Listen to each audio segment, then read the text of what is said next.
All right. Well, good afternoon, everyone. Hello to Savannah. Hello to Georgia. Hello to the United States. We are back another Saturday here on the Watchdogs and all things relevant media production.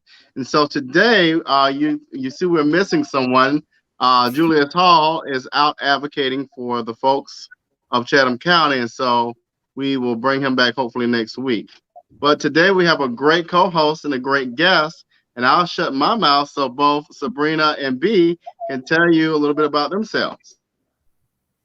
Well, hello, coastal Georgia, and then some. I know that we go all across the nation, so congratulations to ATR. I am Sabrina Newby. I am the first Congressional District Director for the Federation of Democratic Women, and I'm also the CEO for the Coastal Georgia Minority Chamber. And I am so excited to be here with today's guest. I hope to be asking a lot of questions and learning just as much as you guys do. So, that's me in a nutshell. All right. And so we have Canada running for Secretary of State. As many of you know, on the Watchdogs, we do a lot of conversations around getting to know pieces around what matters to us, and the Secretary of State matters to us. And so, Bee Nguyen, if you could tell us about kind of your journey to this seat and about yourself. Yeah, thank you so much. And I'm so happy to be on here with y'all today. And, would love to share with you a little bit more about myself and looking forward to having some conversation with the both of you. So I came into public service unexpectedly. I was one of those kids who did not have this life plan of running for office, specifically because my parents never really talked about it and because I never saw anybody who looked like me run for office before. I am the daughter of refugees from Vietnam, and my parents actually fled civil conflict. And during the time in which they were in Vietnam, my dad was held as a prisoner of war in what they called re-education camp for 3 years. And during that time, he was subjected to hard labor and starvation. And we actually don't know what else because he doesn't really talk about it. So when he was released from prison camp, my parents made the decision to flee their country, and they left in the middle of the night on a small boat and ended up stranded in the middle of the ocean until a Thai fisherman found them and saved their lives and brought them to refugee camp. And I would say, from the time in which they were resettled in America, I mean, you can't really talk about refugee resettlement without talking about the political context of it. Our president was actually Jimmy Carter, and Jimmy Carter made this very unpopular decision. And he said, I'm going to increase the number of refugees we take into our country. And there was a Republican governor in Iowa, Robert Ray, and he wrote Jimmy Carter a letter. And he said, Dear President Carter, if you open up our country to Vietnamese refugees, I will double the number that we take in the state of Iowa. So my entire family ended up being resettled in Iowa, where I was born in 1981. We ended up moving to the South when I was about 7 in Augusta, Georgia, where my parents actually still live. So I was raised in Augusta, going through the public school system there and having this really typical immigrant household experience. It was, you better make good grades, you better stay out of trouble, keep your head down.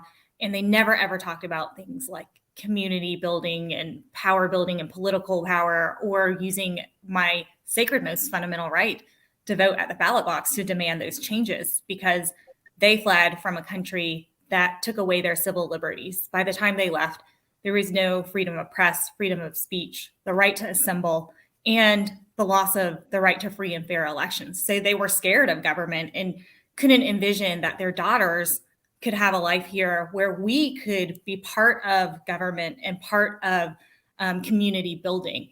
And so it was that for that reason that I started a nonprofit working in public schools. And I did that for 10 years in DeKalb in Atlanta. And every week I'm in the classroom with students, Black and brown kids who have been left behind because our General Assembly won't fund our public education system. They want to expand Medicaid, invest in public transit, invest in affordable housing, all of these things that were impacting my kids' ability to invest in themselves and be economically successful. And in doing that work, I really came to realize the importance of representation at our state capitol. So I ran in 2017 when Stacey Abrams decided to run for governor and left vacant a House seat in Georgia.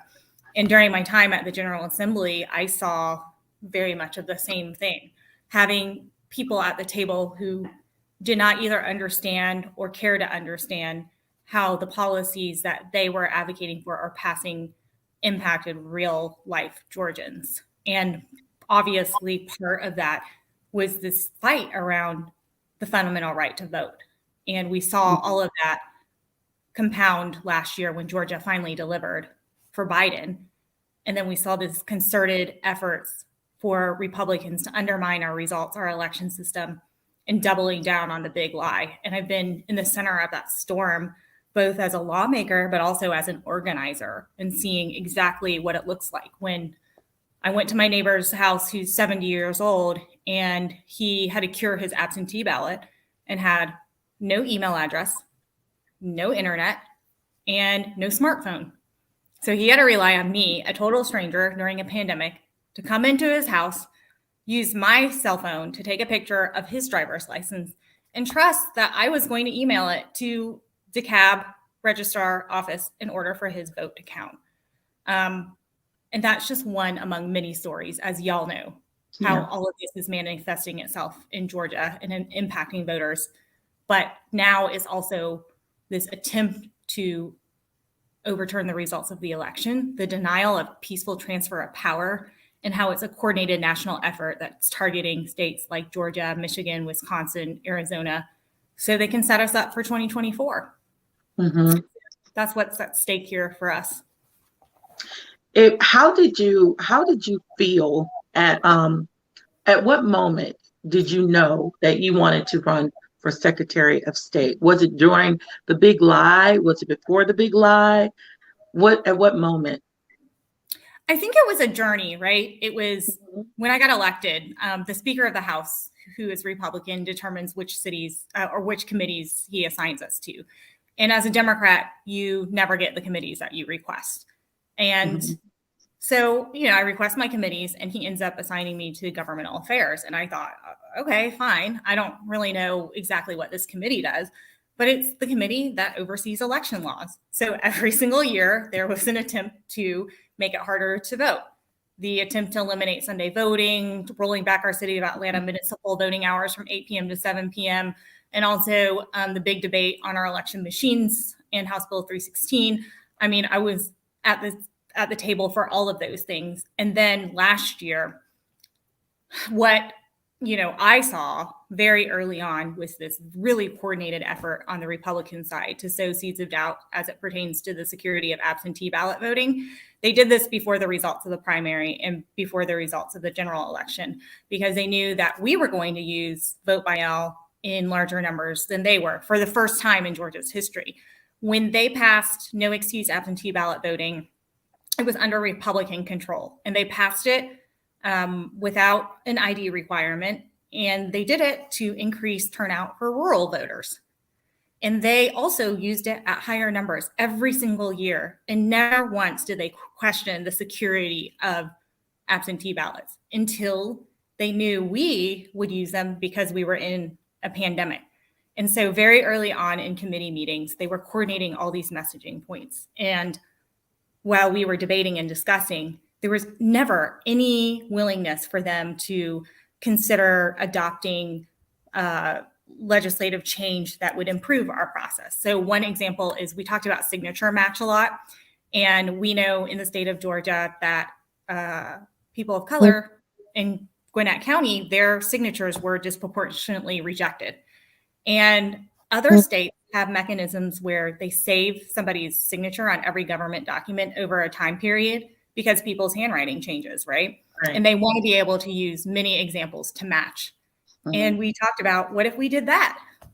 Uninterested in doing that. They were uninterested in actually thinking about how we improve our election system without disenfranchising voters, because they only wanted to disenfranchise voters, but they also wanted to set us up for 2020, where they would come in and overturn the results of the election. And so it never occurred to me during any of those times. It was just putting my head down, doing the work, and making sure I was going to do everything I could to discredit them, to offer other solutions, to push back against their rhetoric. And it was really shortly after when Giuliani and Trump's legal team came into our legislature, and I did all the work to discredit Trump's expert witness in real time. And my address was released on a right-wing gun site, and I started getting these threats, and people were calling for my execution. And then, as y'all know, when people feel threatened, they automatically go to race and gender to disparage. Yeah. So it was like the usual harassment of that. But then on top of that, it was, she's a traitor and traitors deserve to be executed. And suddenly I'm making this safety plan. And I thought, how in the world are we in this space?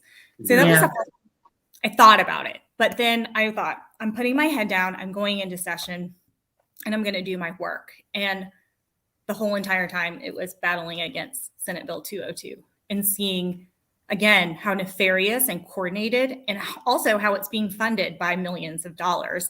And also having these conversations across the aisle where Republicans would say to me behind the scenes, we don't believe the election was stolen, but our constituents are mad. And then just recognizing the urgency and the gravity of the moment.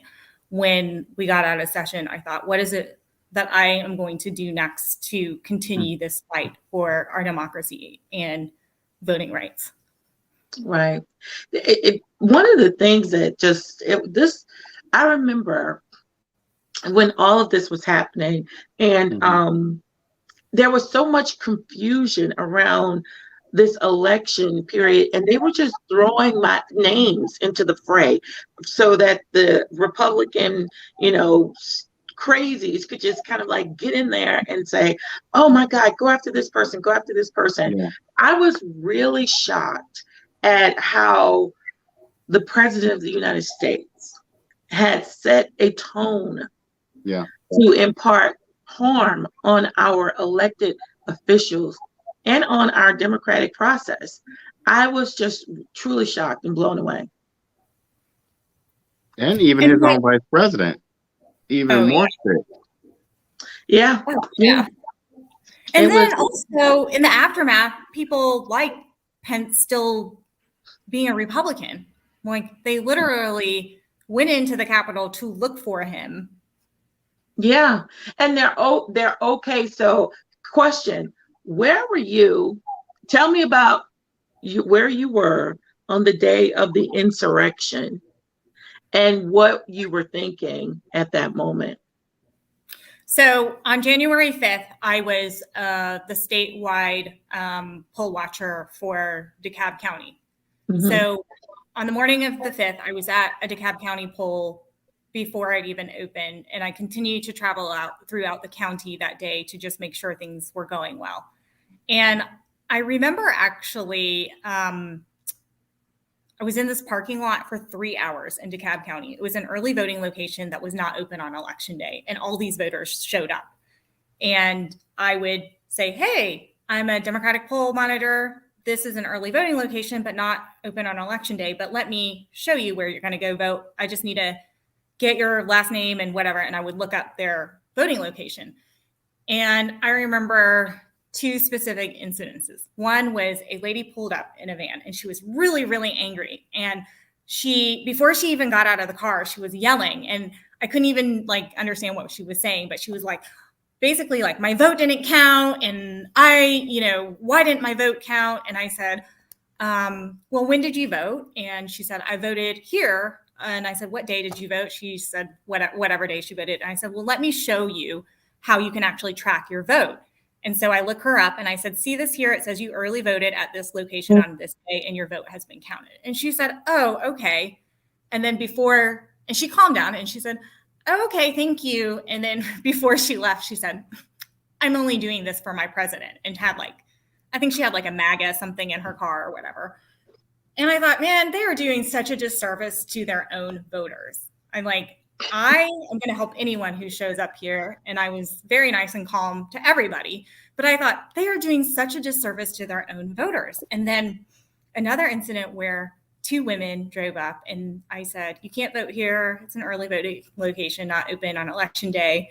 And they were also very angry. And they were like, we don't even want to vote. We are only here to vote because our president, not because of these two candidates. And I thought, again, they are doing such a disservice to their voters. And also on our side of the aisle, there are so many celebrations of people being able to cast their ballot and people who are voting for the first time, and I'm having conversations with people on like why they were voting and what they were doing there. And then there was another man who showed up, and he had a cab drop him off. And I said, I'm sorry, this is not your voting location. And I looked his up, and it's a couple miles away. And I thought, this is just so wrong. This man just had to pay for transportation to get to a voting location that's not even open. And I said, well, why don't I just give you a ride to your polling precinct? So I gave him a ride, and we chatted along the way. And so throughout the day, I'm having all these voter experiences and just watching what's going on the ground in DeKalb. And the last few precincts that I stopped by were mine, and it was right around closing time. And I saw that turnout for these districts were actually outperforming 2020. So I was very excited. I was like, this is a really, really good sign for us. We are outperforming our turnout in these districts in DeKalb that are heavily Democratic. And I felt really good about it. So I went home when the last polling location closed, and I was in a good mood because I was like, I think we're going to do this. I think we're going to do this. And I thought, well, we're probably not going to know the results for a while because it took so long in November.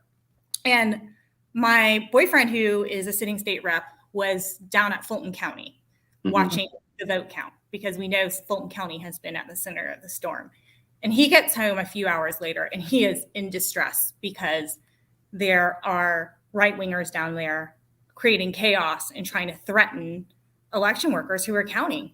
And then there was an incident when they were trying to bring a drop box back, and they literally tried to block the people from bringing, like in their car, block them from bringing in your drop box.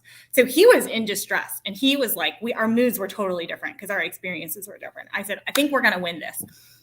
So the next morning, he gets up really early and immediately goes down to Fulton because of the chaos. And he's down there trying to resolve all this stuff, and they're making sure their attorneys down there because of all this stuff that the right side was trying to do to intimidate people who were just trying to count ballots. And then I saw that we won, and I was super, super, super excited. Yeah. And then a couple hours later, this insurrection happens. Yeah. And I thought, I was horrified, but I was also like, wow, we couldn't even have an entire day to celebrate this victory that we worked so hard to deliver. Yeah. This happens. And then there were, I think subsequently, there was like a plan to attack our state capitals. Mm-hmm. And so then we're seeing the increase of security and the day that they're supposed to be there. And I don't remember exactly which day this was. It was right around the 6th or before or after the 6th. I can't remember. But I came home, and there was a Capitol police car just hanging out on my sidewalk. And they had been doing drive-bys and a threat assessment and stuff, but never had one been parked on the sidewalk, just hanging out. And it was raining. It was a miserable day. And I was like, well, this is alarming. This does not make me feel safe at all. Right. And so I went up to him, and I was like, hello, sir. I was like, did something happen? Like something new? And what I was trying to get at is, why are you parked up on my sidewalk? And you have never been parked up on my sidewalk. Did something new happen? Why didn't anyone tell me? Right. Right. So, right. That's the way of cell phones. I know. And so he was like, oh yeah, we just did an assessment and looked at the folks that we're kind of monitoring, and we decided we still need to monitor you. And I was like, well, oh my gosh, that does not make me feel comfortable or safe at all. So who knows what the heck was going on? But wow, yeah, it was. I think it definitely was a shock to everyone. Yeah. I remember laying in my bed, and I was looking at television, and I raise up, and I'm like, oh my God, and but one of the things I think it also did, it made people more aware that their vote truly counted.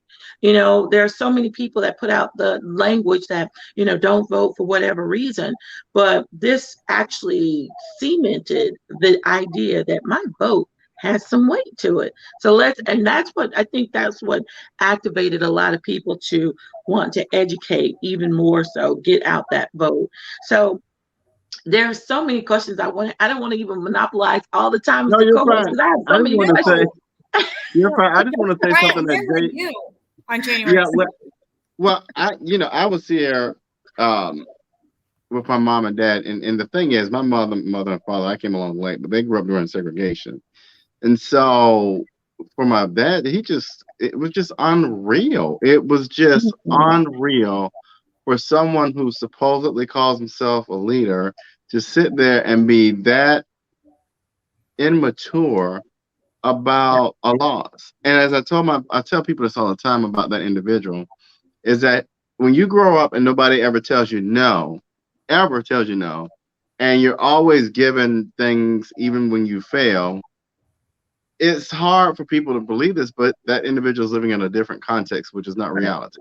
So now all of a sudden you're getting embarrassed in front of people, a lot of people, and you got to find a way to make it on something that you didn't do. It was on somebody else, and that's just a sad way of living. It's a very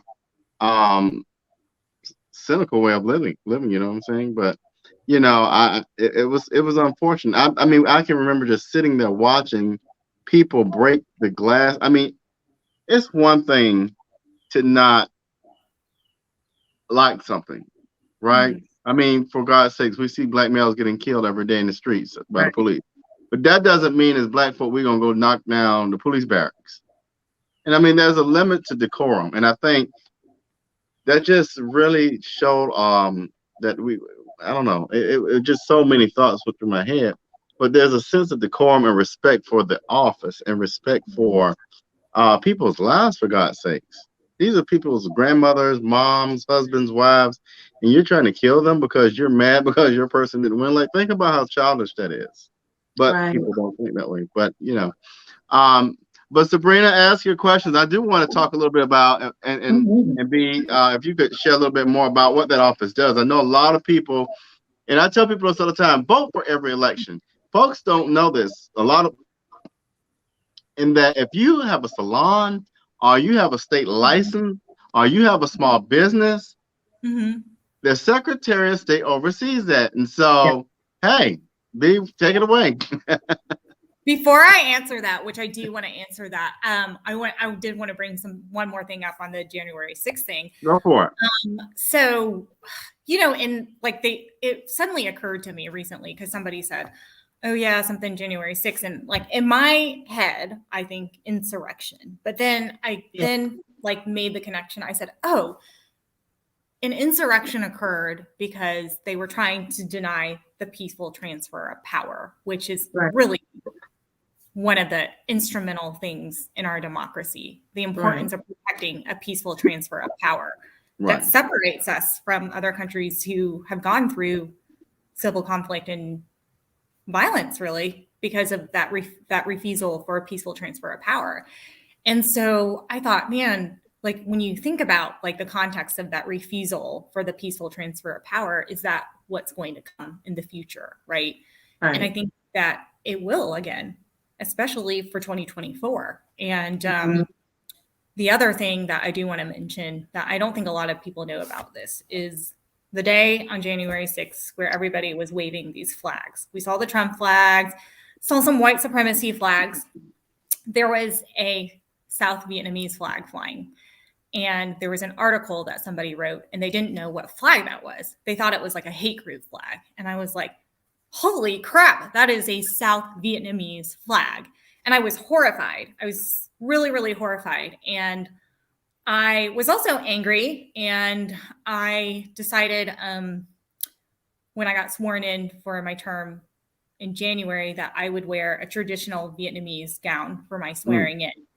And it's called an áo dài, which means long dress. And so I wore that, and I said, I'm wearing this because those people who are at the Capitol on January 6th, they do not get to speak for the Vietnamese community, and they do not get to use that flag to represent us as a community, especially when it comes to undermining our democracy and honestly being traitors to our country. And there's a lot of nuance as to why that ended up happening. And this is relevant also, I think, to the Secretary of State's office and to what we're facing. But part of that is disinformation. And as a Vietnamese person growing up in Georgia, I'm often tasked with outreach to the AAPI community as a whole for every statewide campaign. And I am bilingual, so I can have those conversations. And the trends that we see are AAPIs as a whole are Democratic voters. Young AAPIs as a whole are increasingly Democratic. I mean, the numbers look amazing for young AAPI voters. When you segment older generation Asian American voters and you look at Vietnamese voters specifically, they are Republican voters. Mm-hmm. And so when we're phone banking, everybody goes through this trauma of like talking to our elders about why they should not be voting Republican. And it's really actually horrible. We're all like, we don't want to phone bank Vietnamese people anymore. Can we talk about this? And actually the vitriol that I have received as a sitting elected who has spoken up about a number of issues, the most vitriol I get are from Vietnamese men and white men. And we started as a community trying to figure out why this is going on. And it turns out that many years ago, a right-wing publication called the Epoch Times decided that they would sink money into translating news to Vietnamese people and Chinese people, right? And they did this, what they called an experiment. So they started translating all this right-wing news, targeting Chinese people and Vietnamese people. And it worked because older Vietnamese people who have limited English proficiency would only consume news in Vietnamese. And they're all through non-traditional media sources like YouTube, right? Yeah. And some other stuff. And there's no alternative. There's nobody on the other side investing in this. So everything they're reading in language is right-wing propaganda.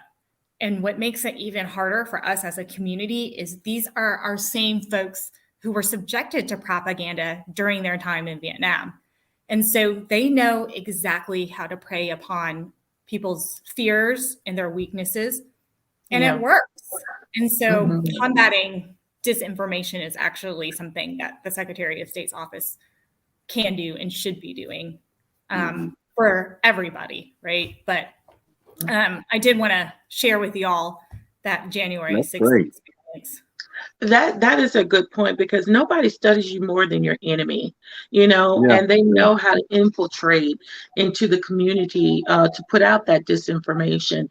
And I think, as women, and I'm not originally from Georgia, but I live here now, and I understand there is a mindset that no matter what community you come from, for women, we are to be seen and not heard.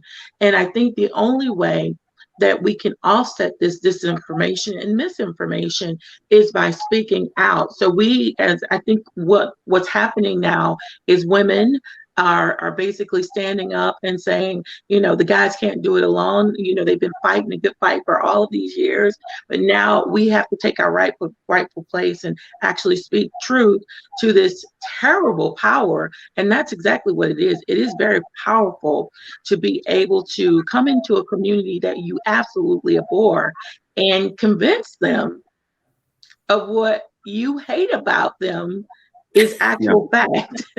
It's actual fact.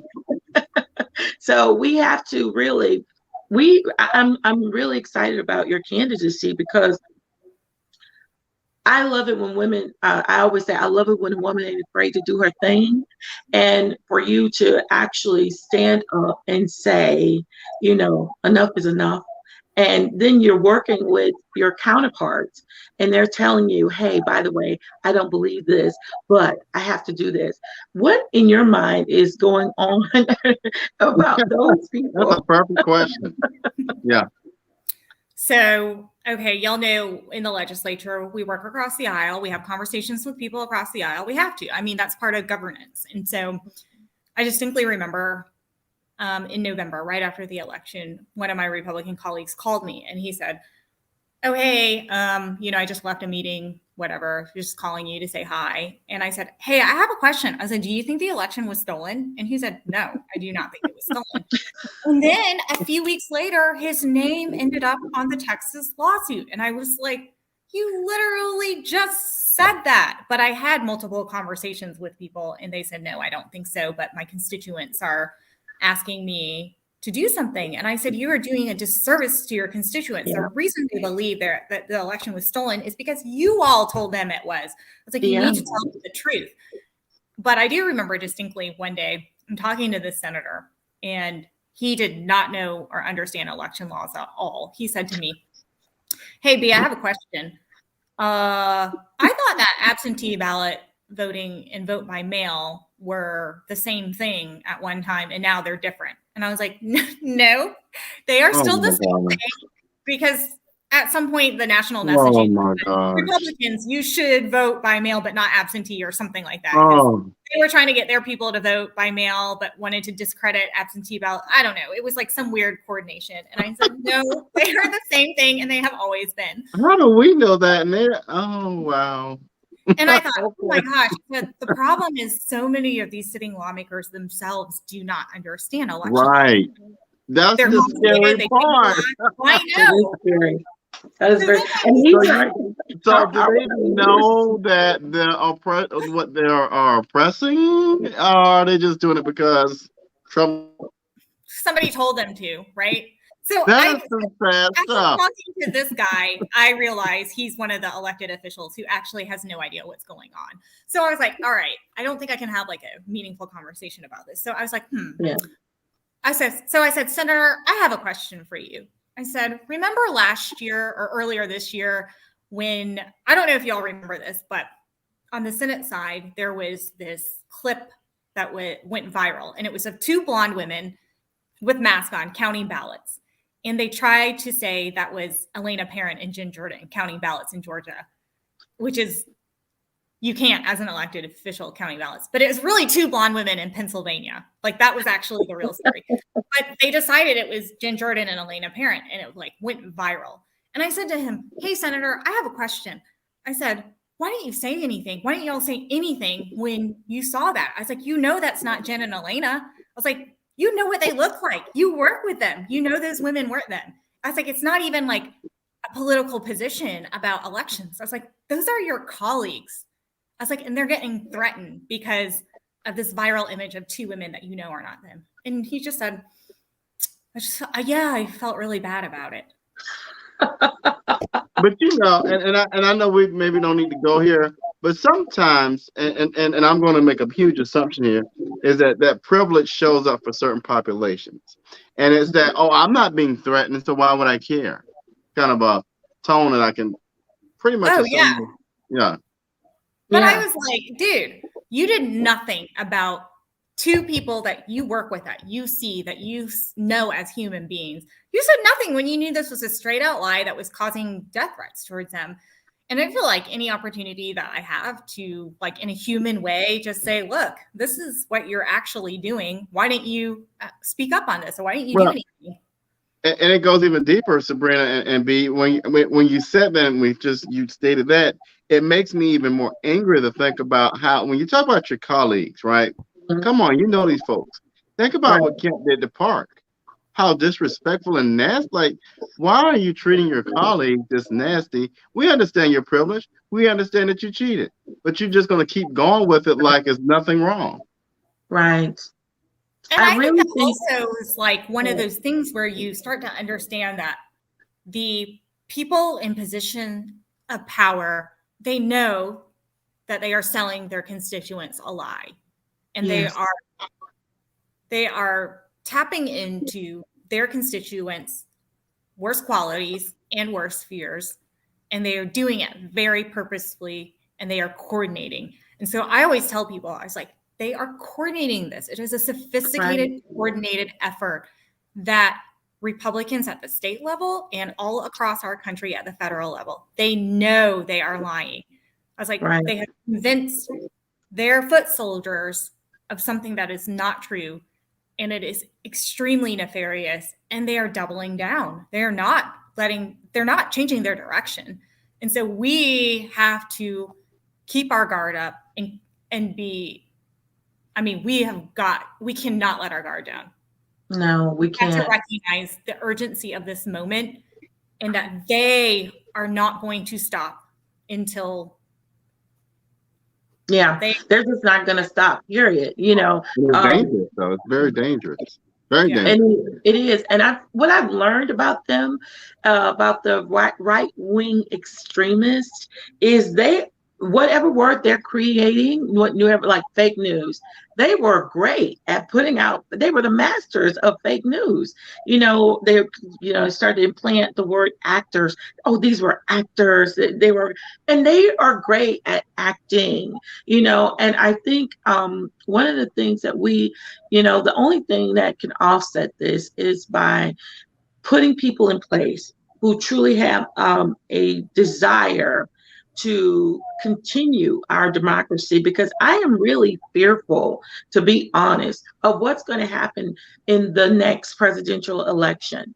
It's going to be crazy. And I'm really concerned about whether or not we're going to be able to maintain a state level blue status. So if you are to be the next Secretary of State, what are some ideas that you have in regards to safe, keeping us safe with our vote, and just kind of like keeping the democracy and the electoral process safe, and as well as improving it? Yeah, so I think that we have a lot of opportunity with the Secretary of State's office. And I like to think about it very realistically. And I want to be transparent about it, right? Like, Right. I want to see things like same day voter registration, ending voter purging, the ability to vote at any precinct. There are laws that Democrats have introduced that we've been working on, but we can't get it passed under the. And so when we think about what's going to happen with redistricting, it's likely Republicans will remain control legislatively, right? And then also Senate Bill 202 is being litigated, different portions of it, but we can't rely on litigation as our sole strategy either, because we know the courts are not necessarily consistent with how they address voting rights. And so I think about it under those restrictions. What can we do with a Republican chamber and with the restrictions of 202? So I think that, I'll talk about four things. So one is the investment in our local election boards. So over the years, I've sat on governmental affairs. There have been local election boards who are afraid to come testify in committee because they're afraid that the SOS is going to be punitive in nature. We know it's hard to run local elections. So investing in our local election boards and having collaborative relationships where the Secretary of State is actively coming to the table and helping local election boards resolve any challenges they're facing. So there are two components of that. One is investing in training and increasing the training across the board. As somebody who has been on the ground as a poll monitor in multiple election cycles, you do definitely see if you have a good election worker, they know exactly what to do. And then if one is not as trained, they accidentally disenfranchise voters. So investing in that training. The other part of it is under Senate Bill 202, they have eliminated local election boards' ability to apply for private grant funding, which was used in local election boards across the state of Georgia, both Republican and Democrat, in 2020 and in 2021 for hazard pay, buying more equipment, for investing in voter education and outreach. They can't do that anymore, but the Secretary of State can do that. So being a leader in getting those funds and dispersing them equitably across our counties and our state to make sure that everyone's able to run their local elections. Now, the second thing is the voter purging situation, right? Mm-hmm. We're required by federal law to clean up the voter rolls, removing people who have died or people who have moved away. In Georgia, we have use it or lose it on top of that. That means removing people who have chosen to sit out on multiple election cycles, which in my opinion, if you are choosing to sit out to vote, that is your prerogative. You should not be removed from the voter roll. Right. You can't change any of that, right? But what the Secretary of State's office does is they send a postcard in the mail. And if you don't respond, then they're going to roll you off. We live in the 21st century. The Secretary of State's office has our phone number, our email addresses, our addresses.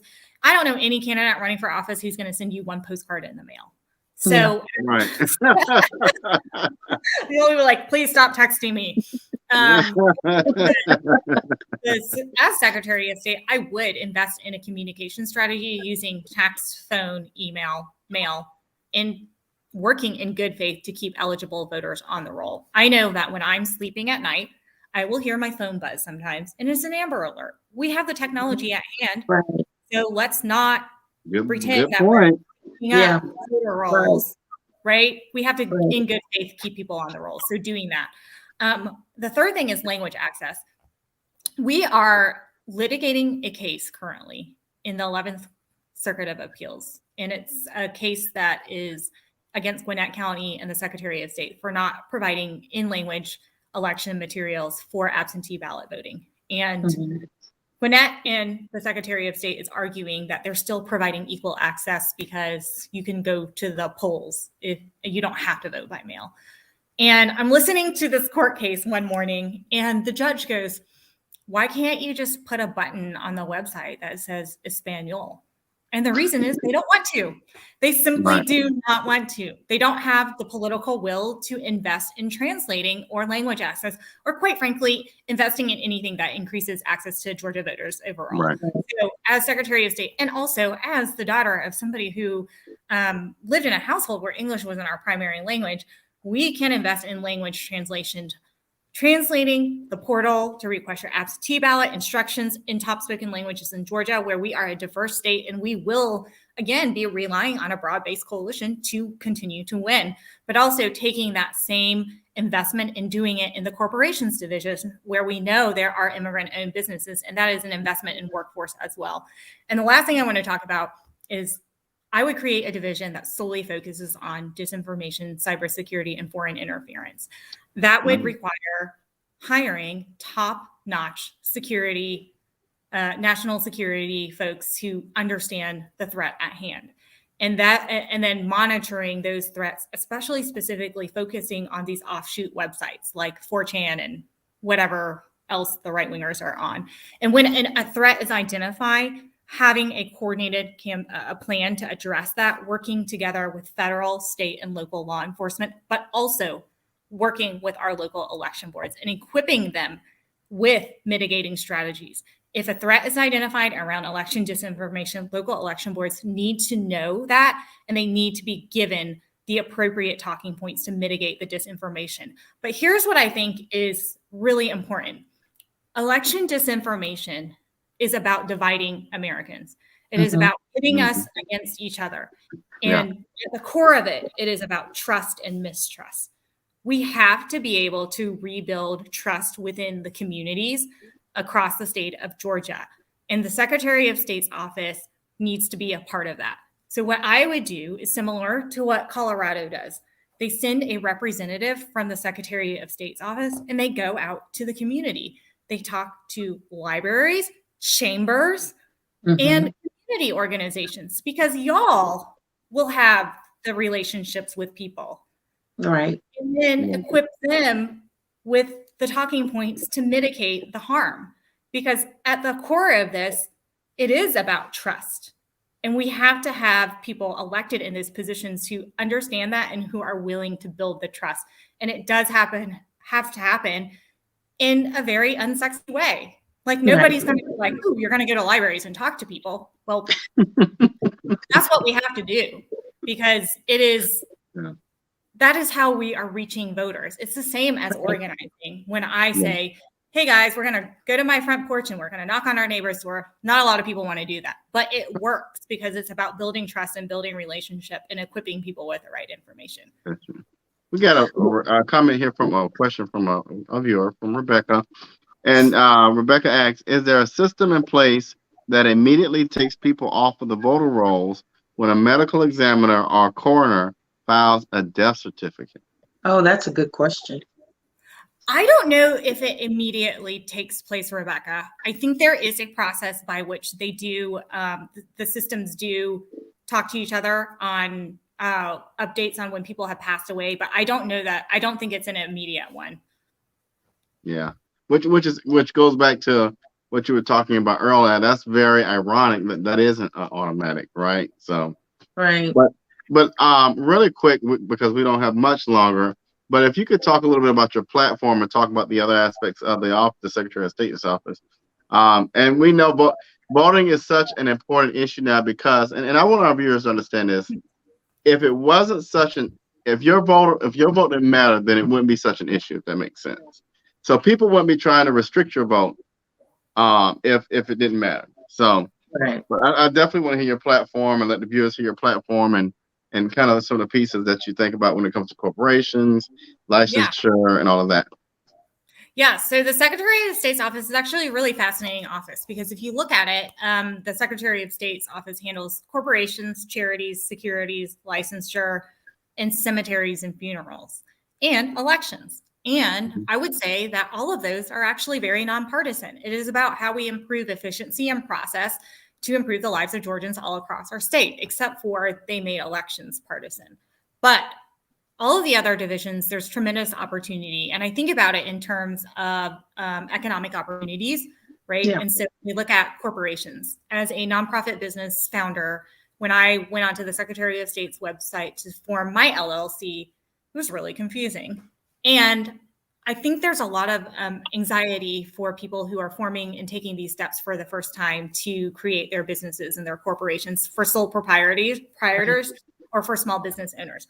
There's not a lot of instruction around it. And people end up doing things like paying LegalZoom or paying somebody to be a registered agent when we already know that when you are taking these risks, the capital is very limited, right? And so I think a large part of it is investing in the education of how people do this.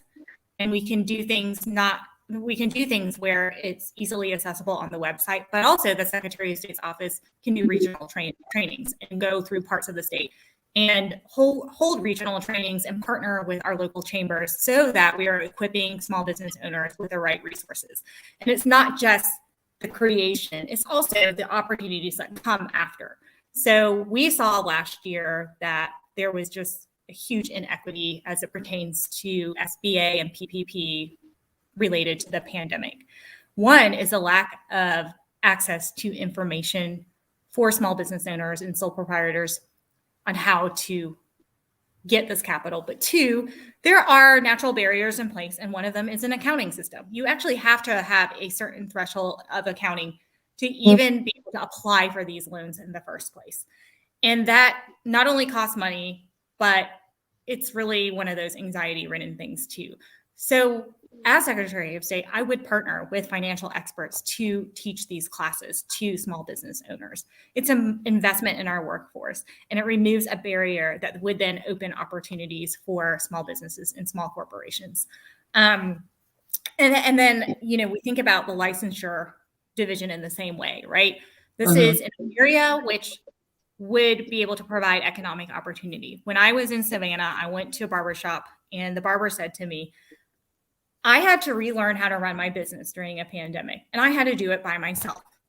He said there was nobody who even simply said, here are the safety regulations you have to follow under a pandemic to operate.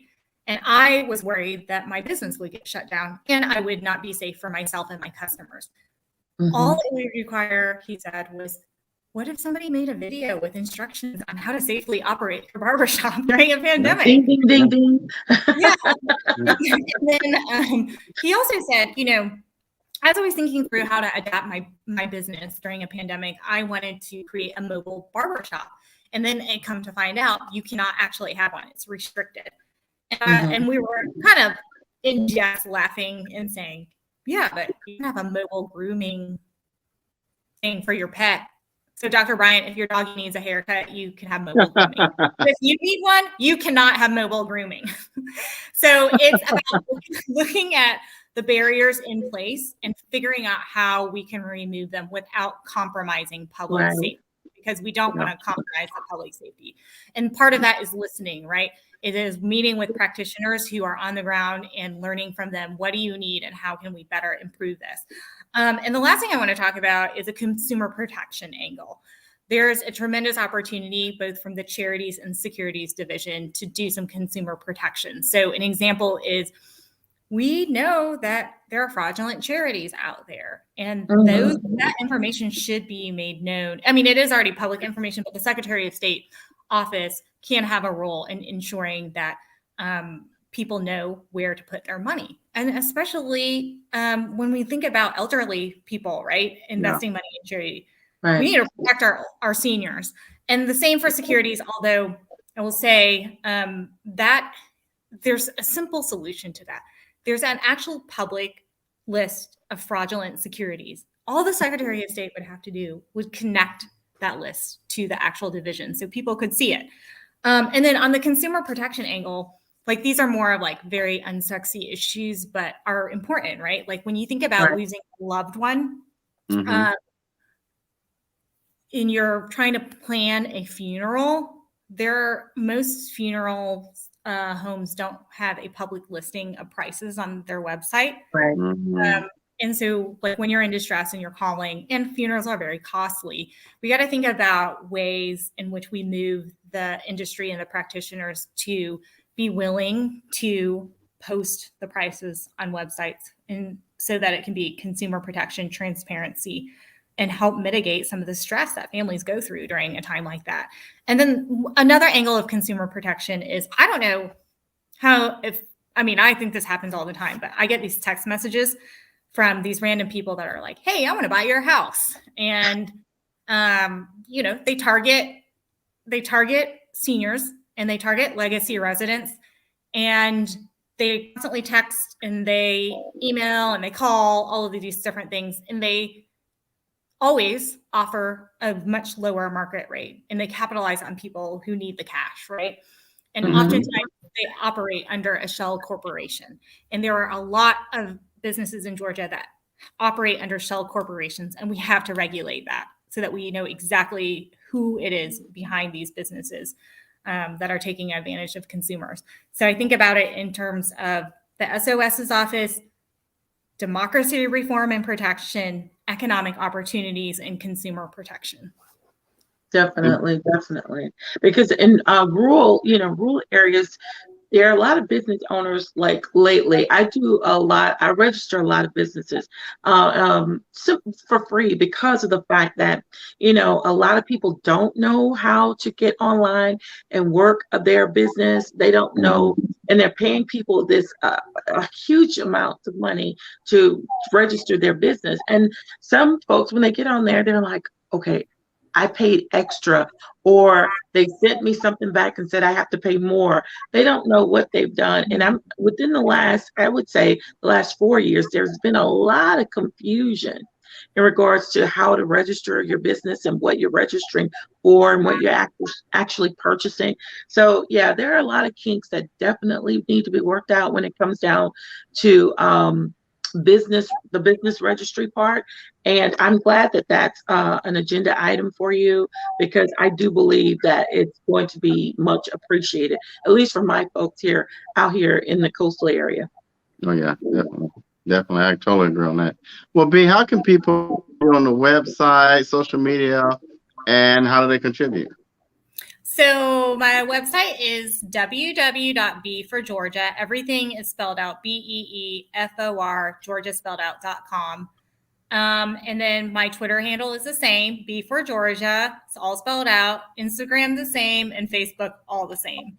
My favorite social media platform is Twitter, and I'm told I need to get a TikTok. So if anyone's really good at TikTok, I do know someone that's really good at TikTok, and she will have you on 10. Listen, let me tell you something. I get off when I have free time in the afternoon. I spend about an hour on TikTok. It is so addictive. I mean, it's hilarious. I am not looking forward to another social media platform. Yeah, I'm telling you, don't add it to your phone right now. Right? Maybe after the election. Yeah. Maybe after the election. You got to use it to reach young voters, right? It's like Well, let them do that part.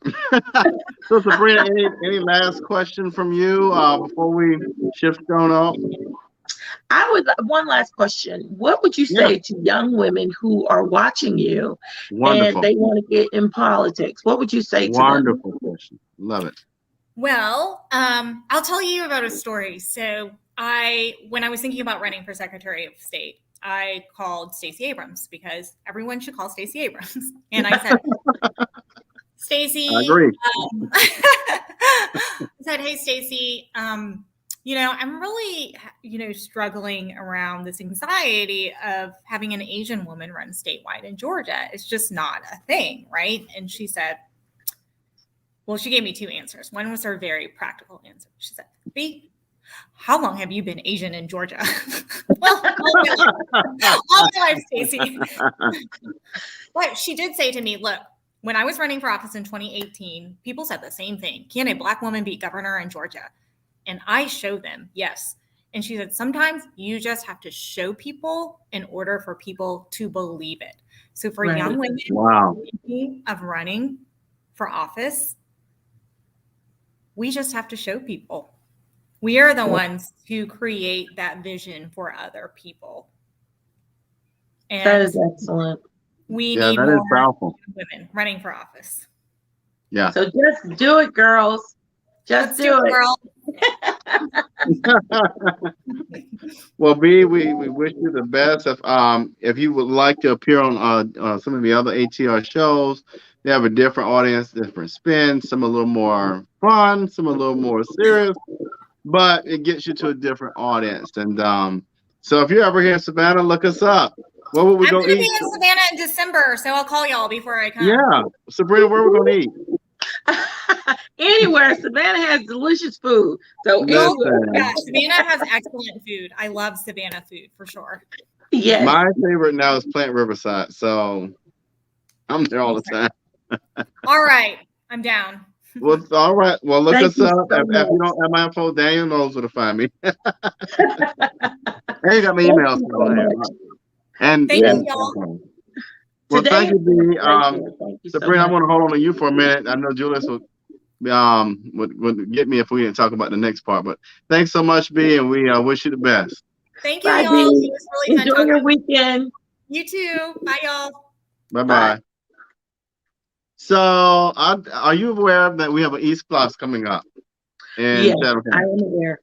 So, one of the things I know Julius wanted us to cover, and I totally agree with it, is that for those who are watching, definitely share. We have an East Plus, which is an educational special penny local sales tax. What that means, because I'm not playing a commercial, is that we add a penny to the sales tax that will go towards educational resources, facilities, learning modules, whatever that looks like. It helps our children, our students learn. It helps for student success. And so let's all chip in for the benefit of our public schools. I'm a product of Savannah Chatham County Public School System. And with that said, you ought to be proud that that penny is going to create more people like myself and more people like Jamal Turay and more people like the Julius Halls of this world, more people like you. So let's give back to the children what has been given to us. And so vote yes for the East Block. So what's your thoughts, Sabrina? I totally agree. We can never not invest in our children, and because they are the future, however cliche that may sound, is the absolute truth. And we just have to keep moving the needle forward to give them the opportunities that they truly deserve. What we do now plants the seed for tomorrow, and we want to bloom beautiful fruit. Edible fruit that people want to actually take home, take into their businesses, whatever you may want to do. But we definitely got to get involved. And I can tell you said investment. We'll either invest in the children now on the front end, or we're going to invest on the back end. And we don't want to know what that back end is. We all get it. The other part of Sabrina I was thinking about, and I don't know if this is a local, state, federal issue, we should consider a sales tax for nonprofits. We have so many great nonprofits. I'm working with a client now here in Savannah, Georgia, who wants to start a homeless shelter. And it's just so much red tape. And the idea that this individual has is wonderful. And I'll probably email it to you, and maybe you can help me farm it out. But the red tape, so I don't know, to the local leaders watching, to whoever's watching, why don't we consider a sales tax or something to where we are contributing or creating a pot of funds for nonprofits in our area that are going to benefit our community. And why is it important to address homelessness? Because it is an economical piece, right? Yes. We need to put more little houses like we do for the veterans out there. And better yet, it's just humane, right? Right. We have children who can't afford to put on clothes to go to school or who can't afford to eat. How great would it be to see a nonprofit start to address those areas? And so we've got to start investing in the community in a different way of thinking. And so I just challenge our elected leaders to kind of consider that as an option, or when we get these big funds of money from the federal government, start giving them to people who are already doing well. Give them to Right. nonprofits who are going to impact those who are most vulnerable. I think Right. that's important. I Yeah. totally agree. I totally agree. But you know what, Robert? One of the things that we have to do is in order to bring, because we're birthing new ideas. What you're saying is unheard of. And Hmm. that's the genius of it all because we're birthing what could be tomorrow, for tomorrow.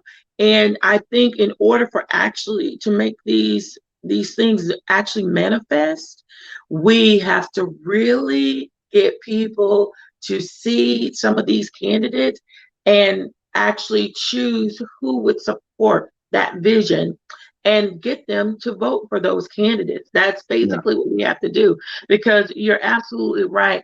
It's a shame we are the most powerful country in the entire world and we have homelessness. Yeah. And I'm gonna take it a step further. I say this often, and it comes from Warnock. He shared with us when he ran. We are we warehouse more individuals. We incarcerate more individuals than any other country. That's crazy to me. We've got to start being more compassionate and understand what the judicial system was for. It wasn't for capitalism, which it is about now. It's not about Right, rehabilitation. It's about how much probation is about what money you can get out of a person. And if a person's already struggling and got to feed their mom, their children, their family, you hmm, now going to put another tax on them to put them further behind in a starting line that they already started behind their other peers in right, the first place. That's stupid. right, You got to change the criminal right, justice system to be a system of compassion and rehabilitation. Now, what am I saying? Stop incarcerating folk for nonviolent crimes. Period. If right, somebody want to go over there and drink and live out, or do whatever they got to do, use substance to kill themselves, that's on them. But why are right, we putting people behind bars who do not commit violent crimes, and now the taxpayers paying for them? Oh, but yet you want to call them a felon so they get out, and now they're a burden right. on the economic system. That's stupid. Right, right. And I think, it's all by design. But what we could do is basically, again, a lot of folks, we don't succeed because we fail simply because of misinformation, or we just don't want the information. I've Hmm. heard people say, don't talk to me about that. I don't want to hear about that. Well, they should, we have laws that are on the books from hundreds of years ago. They still, and I'm being, not literal, No, but but yeah, we have, yeah. yeah, we have antiquated laws that they're still using today.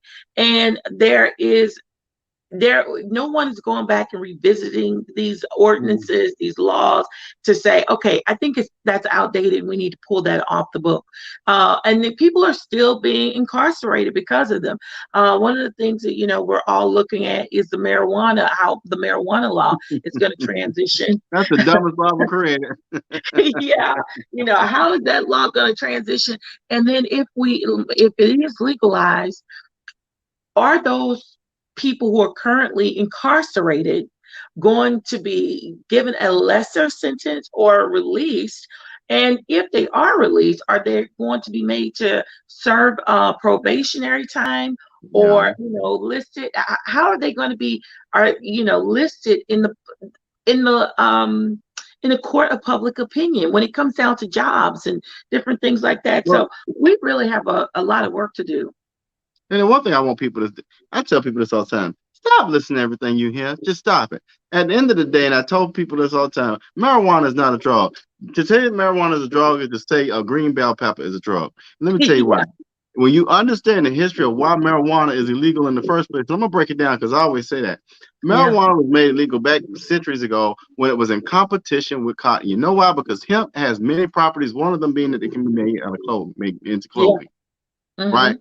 So if I'm a white male with a farm and I got these black folk, these slaves out here picking my cotton, you ain't gonna have no product that's gonna come in competition with my cotton. So Hmm. what better way than to make it look bad is, oh, now it's a Schedule One whatever drug. Right. Right. Oh, Right. but wait. Who? I found a great way to put more black folks in jail so they become free slave laborers, Rebecca just talked Right. about. Right. Right. So, but Right. guess what though? Hmm. Let's fast forward to 2021. I now found some properties where it can be used in a medicinal, medical purposes, or Right. maybe it can reduce anxiety. Oh, so now we're going to make it legal, folks. You got to start waking up. Right. I said this for 20 years. Marijuana is not a drug. It's not a Yeah. drug. How many times have y'all ever seen somebody overdose marijuana? How many times have you seen somebody have a drink, 3 drinks, and get a DUI? Yes, they will. How many times have you seen them smoke blunt and get a DUI? So come on, Right. people, stop believing what everything what you hear. Yeah, right.